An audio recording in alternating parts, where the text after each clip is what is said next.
જંગલમાં વસતા માલધારીઓ હિજરત કરવા માટે મજબૂર બન્યા છે। જંગલમાં ઓછો વરસાદ અને પાણીની અછત તેમજ ઘાસચારાની તંગી હિજરત પાછળનું મુખ્ય કારણ માનવામાં આવી રહ્યું છે।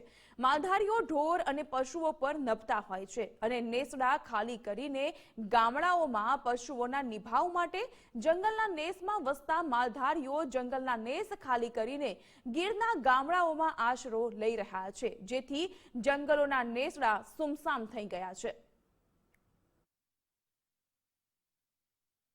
રેબડી નેસ છે, ભાણિયા ને, રાસ્થળી ને, એમાં પાણી નથી, જંગલમાં સારો કાંઈ પણ નથી। એના લીધે માલઢોર 35 થી 40 ગાયું ભેંસ્યું બધું લઈ અને અહીં સુધી આવવાનું અમારું હેતુ એવું જ કે માલનો નિભાવ થાય અને થોડા જાજો સમય પસાર થાય એના કારણે અહીં સુધી આવ્યા છે।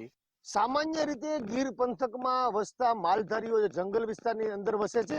આ માલધારીઓને લગભગ 1.5-2 મહિના પહેલા જ હિજરત કરવાની ફરજ ઊભી થઈ છે। આપ જોઈ શકો છો કે ગીર પંથકમાં રબડી નેસ, પાડાગાળા નેસ, આવા અનેક નેસો આવ્યા છે। આ નેસોમાંથી માલધારીઓ પોતાની હિજરત કરી અને ખાંભા શહેરના આજુબાજુના ગ્રામીણ પંથકમાં આવી ગયા છે, કેમ કે ઓછા વરસાદને કારણે માલધારીઓને પોતાના પશુઓના નિભાવ માટે કોઈ પણ કારણ ન મળતા ના છૂટકે માલધારીઓને પોતાના માલઢોર લઈને હિજરત કરવાની ફરજ ઊભી થઈ છે। હાલમાં છે ખાંભા નજીકના વિસ્તારોમાં માલધારીઓ 2 મહિના અગાઉ અત્યારે પોતાના પડાવ નાખીને બેઠા છે।